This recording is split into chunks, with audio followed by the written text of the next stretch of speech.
We are live now. Okay. Hi. Hi, everyone. We are with Raj here to talk a little bit about how to gain your first 100 subscribers because that's the most painful task that we know on Substack, right? Yeah, Raj? definitely. Yeah. Maybe can you share your experience? So I've been on Substack since 30th of Jan, Yeah. so nearly 2 months, and I came with 0 subscribers, Yeah. and I think I've got 17, Yeah. and it seems to be growing really, really slowly. Yeah. I post notes every day, Yeah. How and I've many been, notes do you post? well, today I've done two, but normally it's at least one just to keep up with your challenge thing. So I've got into the habit of doing that. Yeah. Um, and I'm publishing my newsletter every week. I haven't missed a week yet, so that's good. Mm. But it just seems to be really slow, and I know people say that you should comment and you can restack and do interact with others, and I think the other day I did quite a lot of that, and I didn't Yeah. really get any replies or anything, maybe one or two. Yeah. And I'm just wondering if those things are not working as well as they probably used to. Yeah, no, yeah. I also think about that. I think that a lot of big creators are coming on the platform with their audiences, and I think because of that, it's getting harder and harder for new people who are like you with 0 subscribers Yeah, to gain momentum. And I most probably have to change my challenge, by the way, because when I started last year in June, it was enough to post just one note per day and yeah, interact a little bit on the platform. But right now, I people tell me that it's not enough. It's really yeah. and also your experience. Yeah, Yeah. I mean, posting notes, it doesn't, I don't know, it's like people are just posting notes because they've been told that it's a way to grow, Yeah. and they don't seem to interact with anybody else's notes unless they've got a big following. And Yeah. then when you read their note and you see the numbers underneath and they're quite good, and you think, oh, wish I could do that. But it's because they've got Yeah. a following already, Yeah. I Yeah. think. Yeah. Yeah. That's also so. Once you have this this effect compounds. Once you have more and more subscribers, once you when you post a new note, it got all of your subscribers get this note. Some if they have enabled notifications on the app, they get a notification as well. And it's you have this instant boost in the beginning when you have an audience, but when you don't, it's basically you don't have anybody to uh, to to Yeah, interact with that note, and it's really hard. Yeah. yeah, Yeah. Yeah. that's what I'm saying. Yeah. Okay. Do you think is there anything that we should have like prerequisite before we focus on growth? I wanted to discuss this also today. What's your perception right now? How do you mean, so? Okay, maybe I can share. I can share. So I think before we focus on growth, we should have really good standing on Substack. So first thing is to have a good profile, and describe it really well. Then to have your Substack set as a publication and not like Alliance says a strategy. It's a strategy, yes. um, and then you have to have your Substack set as a publication. That's how you enable all of the settings that you can use, and then walk through all of those settings and make sure that everything and on all of the places where people would look before they subscribe, you have the right messages. It's Yeah, it's about customer journey, and we have to look at those customer journeys both from the app and from the web. Because when you post a note, for example, when you post a note, if somebody sees that note and likes that note, and if they want to subscribe to you, they have several options. One is to click on the subscribe button next to the note. Yeah. And the other, which is basically, I think those are the types of subscribers who are then reported from the note that this note attributed X amount of subscribers. Yeah. And then, but if they don't do that, then they go to your profile. So that's why you have to make sure that your profile is really, really good, with good standing. Then if they're interested in your content, then they go to your publication. And the first screen that they see is the welcome screen, where you have your description of your publication. That's the journey of the basically of a potential new subscriber. And if they skip this screen, then they go to your homepage. So you have to make sure that your homepage is also well structured. And if they go to your to some of your posts, then you also need to have some messages that prompt them to subscribe. And ultimately, if you have a paid newsletter, then when they finally hit that button, that subscribe button, it's very important to have a well described offer on the subscription page. Those are the descriptions of the paid tiers. Yeah. And all of that. But a strategy would start, I see a lot of people start with building an audience and then decide how to monetize. I think this is wrong. This is the biggest mistake we could do on Substack.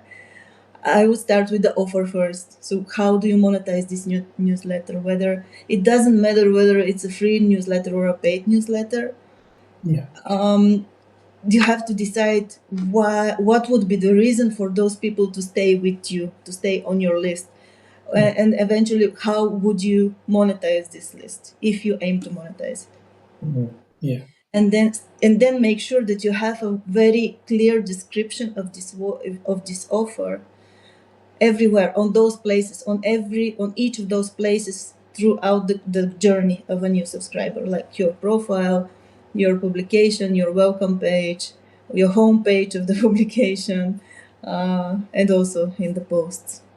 Yeah. And that only after that you can start focusing on growing subscribers, because otherwise you gain subscribers, but you when you start pushing for monetization, it might get hard. You might get to a point that you figure that you have grown and put so much effort and time into growing the wrong type of audience.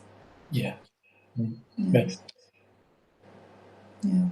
Yeah, I think I'm probably at the stage where I'm still trying to figure out what my offer would be. My newsletter is just talking about different types of copywriting formulas and how they're used. Yeah. And at the end, I think I've got, if you like this, subscribe, but there is no real offer that I've put together. Still Yeah. trying to decide what that would be, to be But honest. So, still, yeah, but still you have a content which is in a great niche. It's with artificial intelligence and copywriting, and it's well defined and is specific enough. So yeah, that's the positioning, which is part of this designing your offer, part of the process, and that's really really really important. I think basically one of the most important things. During my work with people on Substack, this part, the positioning part, is usually the most common thing that it's very hard for them to figure. yeah. And once you fix that, then everything starts Yeah, to, I think once you've got that in place, then everything kind of yeah, seems clear. yeah, I think. But I think that's probably the hardest hurdle to overcome is in the yeah, beginning. You try and figure out what you're actually trying to achieve and what you want people to do. So yeah, I guess I yeah, need to think about that.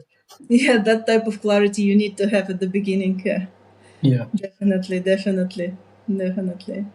So that's important. And then the other thing which is important once you figure out this, for me, it's to figure what would be your content strategies. What type of content do you create? And you have also very well defined that. So your Substack is about copywriting with AI, and you are giving them a lot of tips Yeah. about how to use AI in copywriting. It's really valuable. And then, so when you aim to grow subscribers, then your notes should be also about this very same type Yeah. of content. You need to be aligned with that. Yeah. Yeah. Yeah.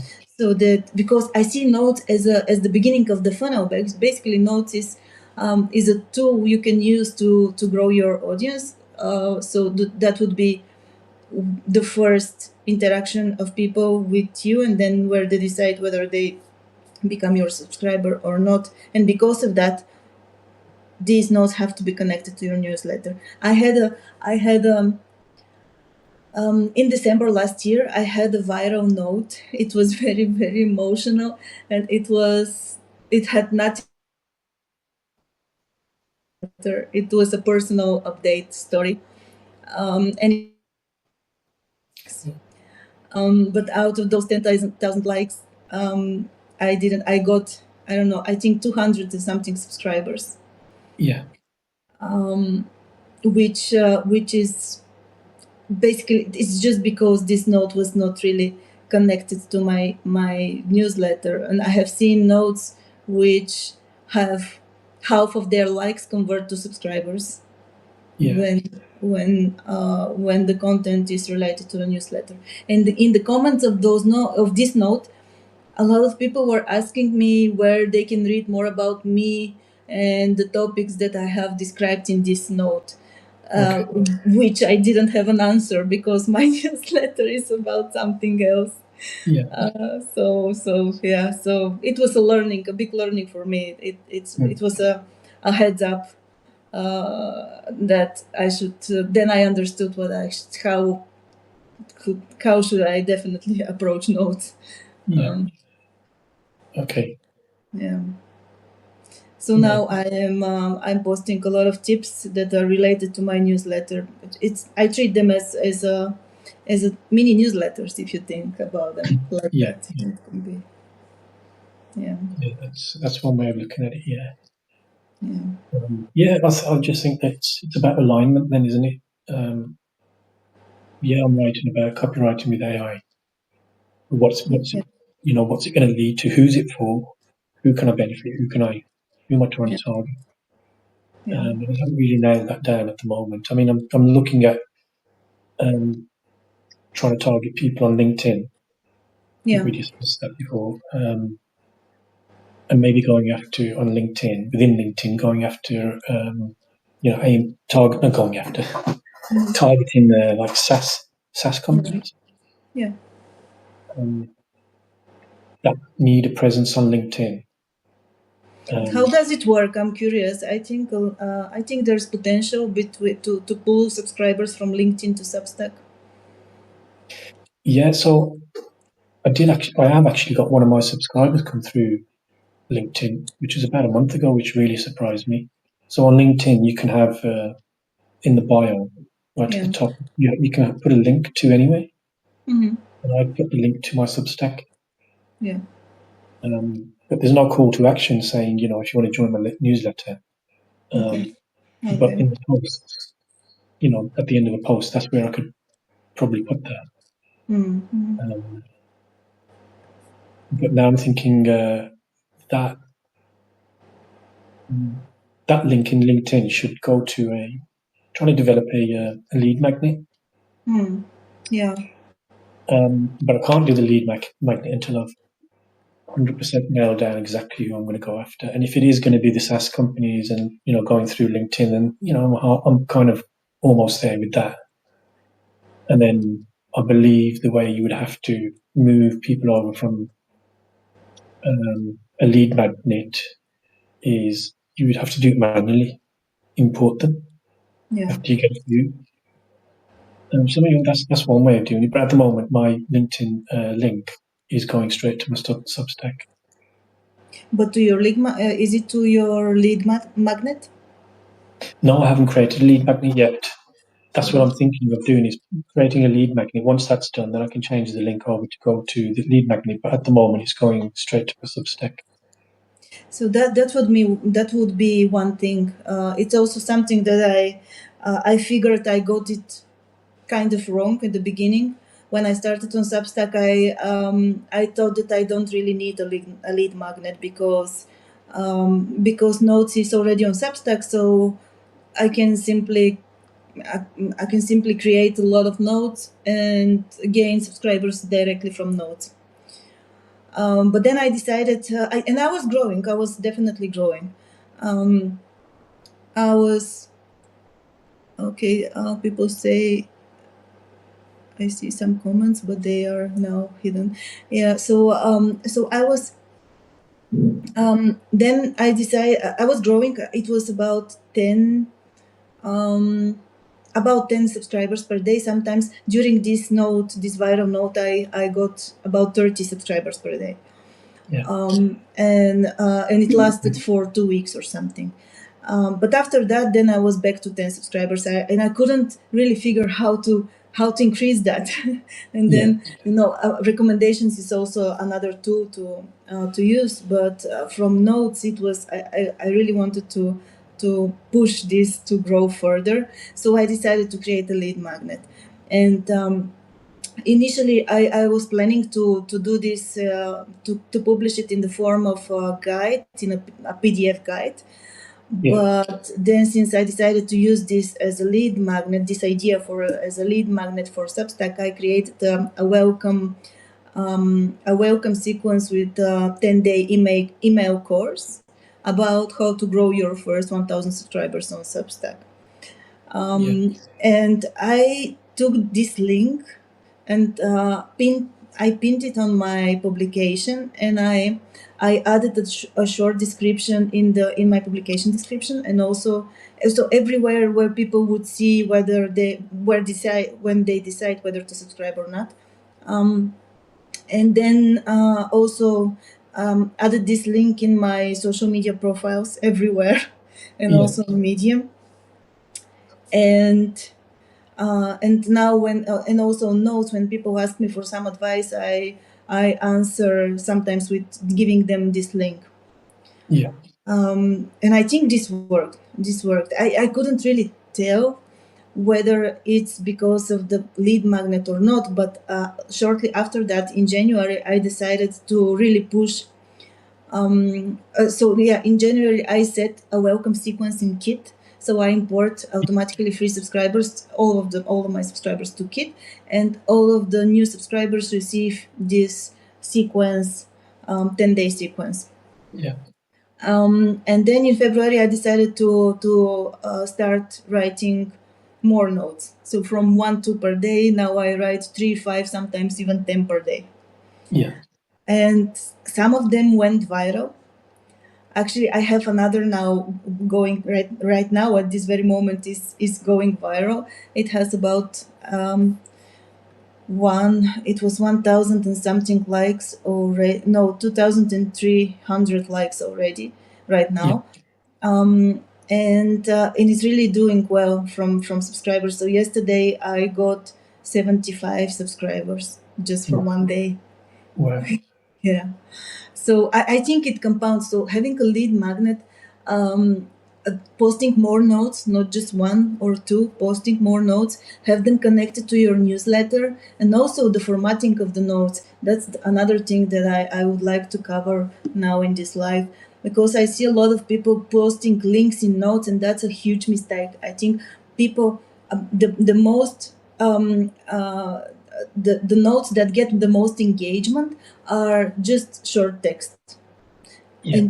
and really punchy, formatted in a punchy way, just one sentence at a line, and that's basically it. And I have a custom GPT, which I trained it, I extracted, I collected a lot of viral notes. I'm Um, using. yeah, and and I trained this GPT on those notes, and I'm also using it for my notes. Yeah. So it generates me the idea. I just edit some Yeah. things. Just I wanted to sound like me and then post, and that's how I'm able to post 10 notes per day actually. Yeah. And I think all of those things compound. It's just it's really happening. But Yeah. also the recommendations. The other thing about growing subscribers, I think, is recommendations, because I also get subscribers from people who are recommending me, and for that I added in my headers and footers of every email that I sent a prompt, a CTA for people to start recommending me, and a button to send them to my profile. But unfortunately, unfortunately, Substack changed, and before that change, I was sending people to my profile basically, and there was a button for people who are not recommending me but already subscribed to me. They would be able to see a button recommend. Yeah. But now Substack changed, and this button disappeared. So it's I have to be creative and think of new ways to gain more recommendations. But ultimately, the best way is to subscribe to people who you like and recommend them, and some will recommend you back. That's Yeah. I believe that's the best advice that I could give. Yeah. I think I did that on Wednesday. I went around and I found about 17 people to recommend. So Yeah. I put those in my recommendations. Yes. Yes. This works really well. Really well. But right now, a lot of people are coming from notes, basically. So that's From where most of your people are coming from. Yeah, yeah. You just have to, and also what I noticed. So I started posting more notes in February, but it's Yeah. just now that I'm seeing the effect. So it takes some time to compound this effect. Yeah, because this note, which went viral, at the beginning, I was looking at the graph with the impressions. We have that type of statistic when we check the stats from the app. So there Yeah. is you can see a graph with impressions, and I saw that at the beginning it was doing more or less average, Yeah. and then it had a little bit of a peak, but then stayed again kind of not flat but steadily grow, and Yeah. then at some moment it starts picking up, right? Really, the curve went up, Yeah. and that's already 3 weeks after posting this note, or something Yeah. like that, or 2 weeks, I think. 2 weeks. It was 11th of March, so right now it was 2 weeks now. So you have to be patient. So once you start posting more and more notes, effect would come maybe after 1 month or more. Yeah. But again, I already have 3,000 and I don't know how many. I think there are they 800 already subscribers, and that's giving me an initial kind of boost of Yeah. every Yeah. note. Yeah. So if you're new, I would my best advice would be to interact with other people. And the point of this is not, people really get this wrong. I believe it's not when you comment on somebody's post or note. It's not about getting them to subscribe to you. It's Yeah. about giving your profile more places of visibility, See. so that more people can see you. It's not Okay. about that one person. It's about their audience and also Substack in general. Yeah. No, that makes sense. Yeah. Yeah, Um, I mean, they say that on most like Twitter and LinkedIn and others, where the more you comment, the more you'll be seen. yeah, So I think it's a general thing with that type of um, social media type yeah, interaction. yeah. So you can, yeah, for LinkedIn, maybe you can try this thing with the free with the lead magnet. Yeah, that's Yeah, that's something I'll be working on now.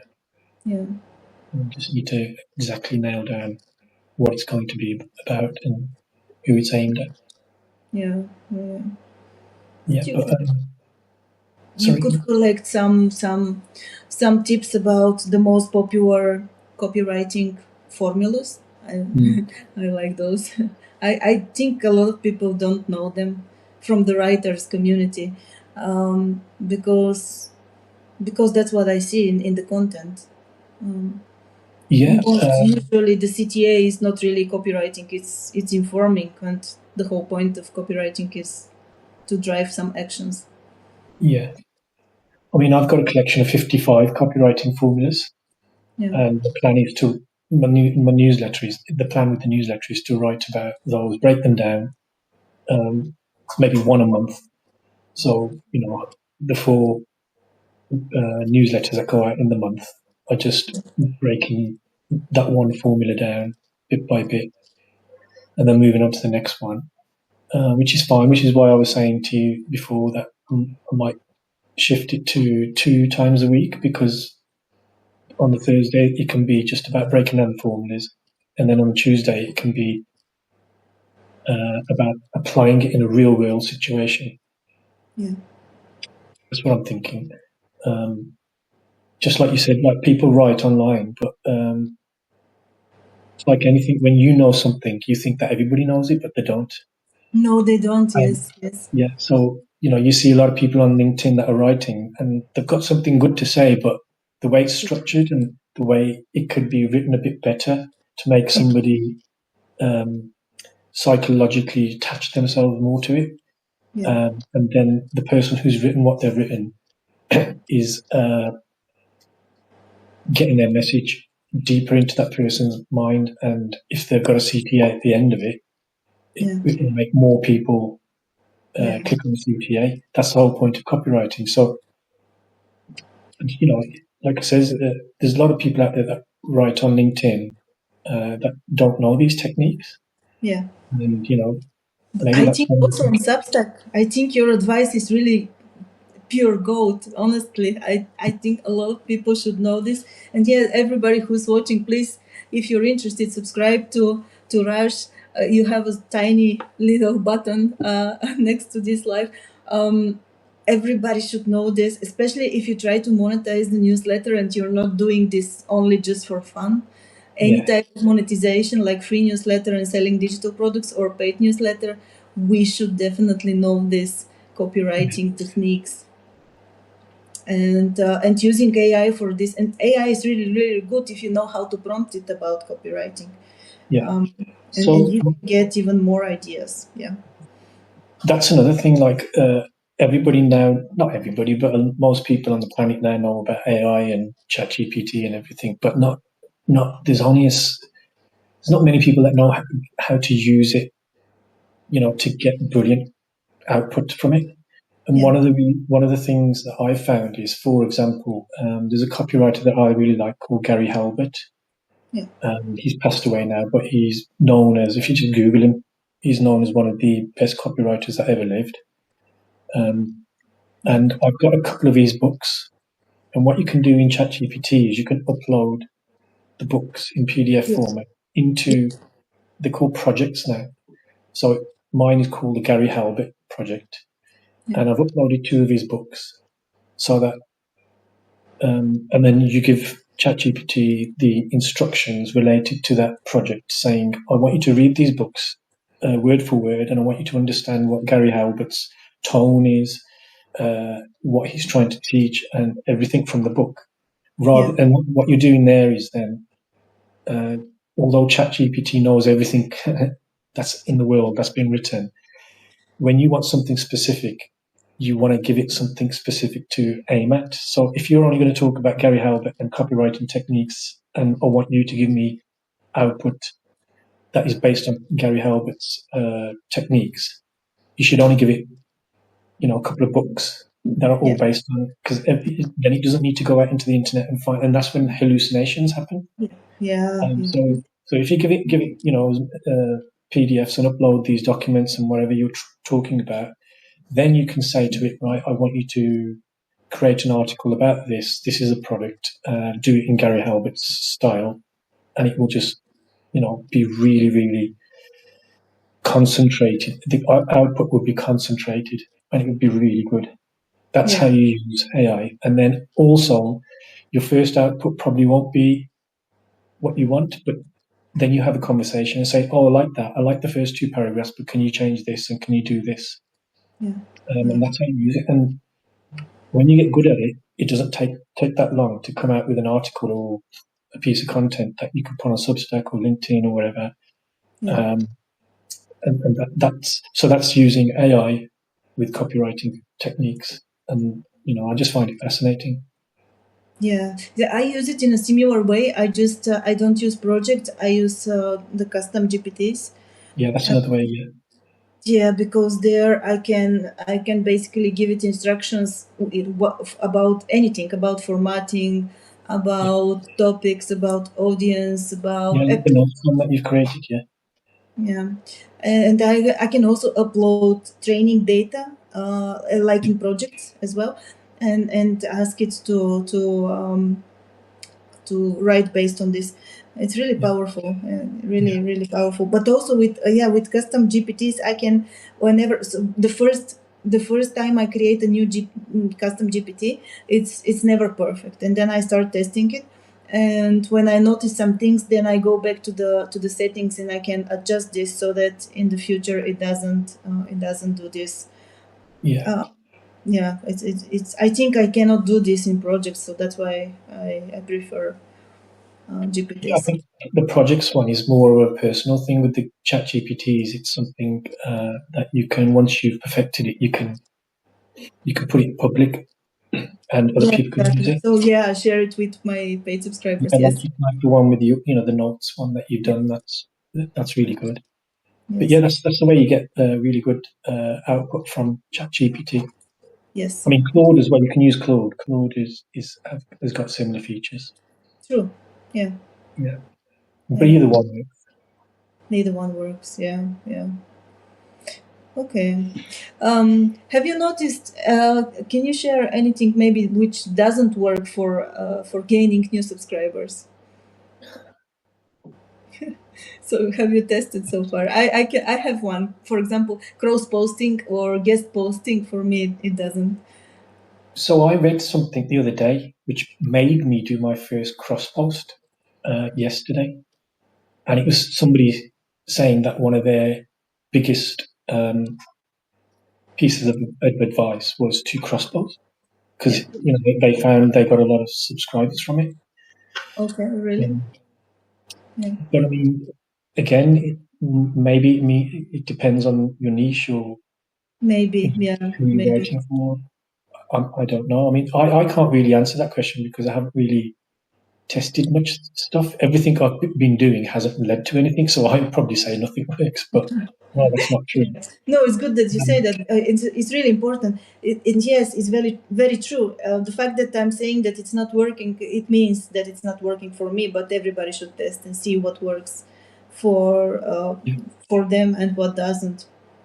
yeah, I mean, I don't know if it's a new thing, but I never saw it before, or maybe I missed it. But when I published my newsletter yesterday, at the bottom, just before you publish it, and it Yeah. asks you, you want to schedule it or whatever, on the bottom, it's got this thing where you can highlight some of the text and it creates a video with a AI voice on it. Yeah, it's kind of new also. Yeah, Yeah, it's so we had it before, but now there's a new feature in this, and it captures the most like catchy moments from the content and creates a video out of it. yeah, I think you can highlight the text that you wanted to Yes, yes, capture, yes. which is Also, what I did. And it was just the first paragraph. yeah, And then I downloaded the video and I posted that as a note yesterday. I think I did another one today of a previous article. yeah, Because the actual voiceover is really, really good. yes, yes, yes. Yeah, Um, I like how Substack develops. We have so many new features, and it's changing all of the time, adding new ways to help us. yeah, To, so I was thinking that maybe that's like, you know what you type out, but this is like a video. Some people like to watch videos, short video. yeah, Um, Maybe that would be something. And again, it's too early for me to see if I'm getting anything from that. Give it a few weeks, but I'll do that as well. So I'll be writing notes and I'll be putting those videos yeah, in each day as well. So it's another option. But again, what I'll do is do what you said, which is post. I try and post at least 5 times Yeah, try notes that. a day. Yeah. I have to and see how that works and see, what traction that gets. Yeah, hopefully brings you more subscribers, because what you do is really amazing. I think a lot of people on Substack need that, definitely. Yeah, I think whether it's uh, Substack or Beehive, wherever you're creating your newsletter, I think the majority of people, I don't know what the statistic is, but it's quite high where I think it's something like 87% of new newsletters die within the first 3 months because they stop posting. And the reason they stop posting is because they get disheartened because, they don't see any subscribers coming in. So Yes, it, true. that can, and then you start thinking, well, is this worth it? Is this, something? I know I hear people saying, oh, if you have a massive list, you can do this, you can do that. But then how do you get a massive list? I've been trying for 3 months, nothing's happening. So let's move on to something else. We just try new things. That's how I would approach it. If it Yeah, doesn't that's it. happen, that it means, so if it doesn't happen, and especially if it happens for somebody else, it only means that you haven't figured the right way to make it Mm. happen for you. That's it. Yeah, that's the way to look at it. Yeah. Yeah. Um, But when I started my Substack, I started with the view that I don't care what happens, I'm going to do this for at least a year. And my goal is to post at least one newsletter because my newsletter started off as weekly, which most people do. And I was going to post 52 times in a row, which is going yeah, to be the whole year. yeah, And during that time, see what happens, what I learn. Like I said, I just learned about the creating a video out of your newsletter, yeah, Substack Notes, rather than posting one. Now I know that I should be posting more than at least five or whatever. So as you go through the year, you'll pick up all these things, and hopefully that will increase your subscriber count. But you have to give it. I just knew that I'm not going to start a newsletter and say, "Oh, just see how it goes." No, you have to give it at least a year. So yeah. that was my priority, which is one of the reasons why I signed up to your um, challenge Yes, because yes, yes, yes, I found that over the last, I think this month I've missed 2 days, and I think we discussed this where it was just on a yeah. weekend, and I just totally forgot. And when I got to my computer on the Monday, I was really angry with myself that I missed those 2 days because I want to see ticks in all those boxes in your challenge. Exactly. Yes, it Um, works psychologically. it is. Yeah, It psychologically makes you want to do it. And so yeah, you've got to have that consistency, which is one of the hardest things. yeah. But if you make a plan in the beginning to say that, let's do it for a year, see what happens. Yes, yes, yes. What's the worst thing that can happen? You lose Especially nothing. when you're Exactly. writing about something that you really like, it shouldn't really seem like a chore or a job. Yeah, yeah, exactly, exactly. I think it's great advice. It's great that you say that, and I hope people get inspired from those words, because you are not giving up, even if you're not seeing that kind of exponential growth right now. It only means that we just have to try different ways. Yeah, yeah. Yeah.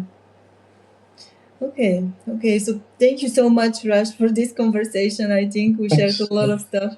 I Thanks for hope having people me. It's liked been it. good. Yeah, and yeah, for everybody who's still watching, Raj is writing about copywriting with AI, and I think all of us on Substack have to be his subscribers, because Thank you. because that's one skill that we ultimately must have, and I really don't see it so often in the content that I read. It's a must have, and it's amazing. Yeah, I Thank you think so. so much.